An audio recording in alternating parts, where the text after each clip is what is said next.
Bear worked harder than every other bear in the forest. Bear started earlier. Bear finished later. Bear skipped naps. Bear skipped meals. Bear was proud of that. And Bear still starved first. Part 1. More effort, less reward.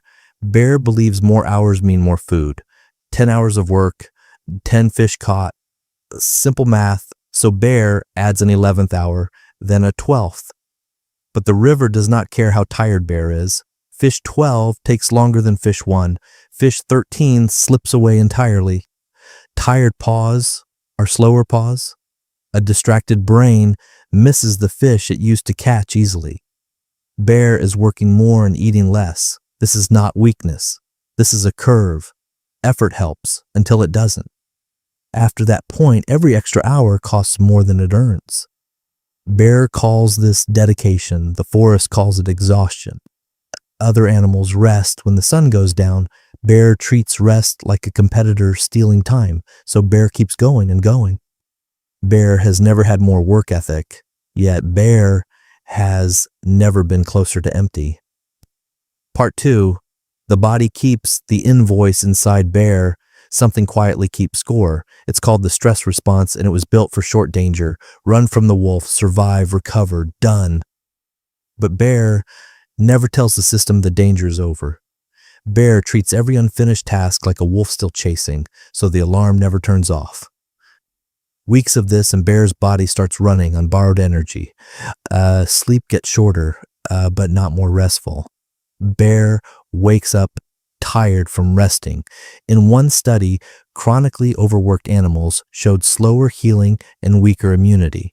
Their bodies were too busy handling stress to handle anything else. This is not laziness catching up with Bear. This is biology sending a very late invoice, and Bear has been ignoring every reminder. Bear thought willpower could override biology forever. Willpower is not unlimited. It is a muscle, and muscles fatigue. Push a tired muscle long enough and it stops responding at all. That is not defiance. That is depletion. Bear is not choosing to slow down. Bear's body is choosing for him. Part 3, Bear's not lazy. Bear whispers, I'm not tired. I'm just being responsible. Bear is not confused about the cost. Bear is afraid of the alternative. Afraid that resting means falling behind. Afraid that stopping means never starting again. 6 months from now, another bear might have a fuller den, and that bear might say, you rested while winter was coming. So Bear keeps working, not because it helps anymore, and because stopping feels more dangerous than collapsing. Busyness became proof that Bear still matters. An empty schedule started to feel like an empty life. So Bear fills every hour just to avoid finding out. Rest starts to feel like guilt. Bear hasn't earned yet. As long as Bear is busy, Bear doesn't have to ask if any of it is working, but some answers only appear after Bear stops. If Bear never stops, the exhaustion is easy to ignore. If Bear never stops, every project still feels almost finished. Stopping makes the gap between effort and result impossible to ignore. So Bear keeps moving because moving means not looking. Unfortunately, refusing to stop is still a choice. Bear is choosing exhaustion. Part 4, every hour becomes a verdict. For Bear, work stopped being just work. Each finished task became proof that Bear deserves to exist. One slow morning is no longer just a slow morning. It becomes evidence that Bear might be falling apart. A missed day of gathering food is not just a missed day. It becomes a verdict on whether Bear is enough. Bear treats every ordinary task like a trial with a jury, and Bear is always the one on trial. Then Bear wonders why simply getting up feels unbearable. The work itself is not crushing Bear. The meaning Bear attached to it is. A missed fish became, I am failing. A slow week became, I don't deserve to rest. And none of that was ever actually true. It was just exhaustion, wearing the mask of failure. Bear confused being tired with being inadequate. Those are not the same thing. One needs rest. The other needed to be forgiven. Bear never tried the second one. Part 5, the high cost of always on staying busy felt like insurance against disaster. But constant effort is not free. It has a bill. It draws from attention, patience, and the ability to feel joy. Every unfinished task becomes a small voice inside Bear's head. The fish Bear didn't catch. The nap Bear didn't take. The conversation Bear postponed 11 times. Together, they hold a meeting in Bear's mind that never adjourns.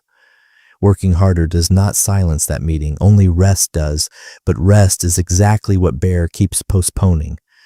Pushing through creates the risk of collapse, but resting too late sends the same invoice with interest. While Bear waits for the perfect moment to slow down, and Winter stops waiting, and Bear is not ready, not because Bear didn't work hard enough, but because none of that work included recovery, and a recovery was never optional. It was part of the job. Bear just never put it on the list, so the list finished Bear before Bear finished the list. Part 6. How Bear finally survives. Winter number 1, rest is not the reward, rest is the fuel. Bear stops treating sleep as something to earn. Bear starts treating it as something the body requires, like water. No animal apologizes for drinking water. Bear stops apologizing for sleeping. Number 2, not every task deserves full effort. Some fish just need catching. They don't need perfecting. Bear saves full effort for what actually matters before winter. Everything else gets good enough, and good enough is enough. Number 3, schedule recovery like it's non-negotiable, not rest if there's time. Rest is on the calendar first. Everything else gets built around it, not the other way around. Number 4, notice the difference between tired and worthless. Tired is a body asking for fuel. Worthless is a lie exhaustion tells. When the thought I'm failing shows up, Bear asks one question: am I actually failing, or am I just exhausted? Most of the time it's the second one. Number 5, let good enough food in the search for perfect food. A stocked den beats an empty den waiting for the perfect harvest.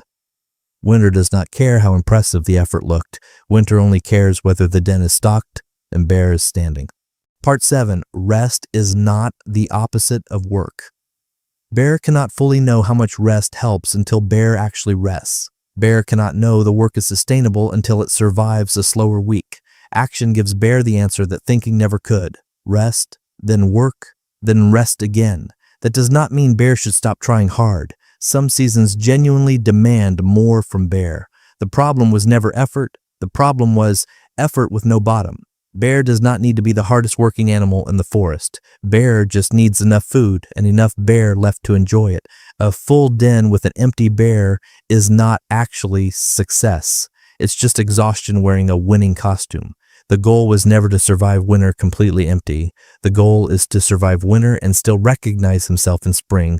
Bear says thanks. Like this video, toss him a subscribe. It keeps the den stocked.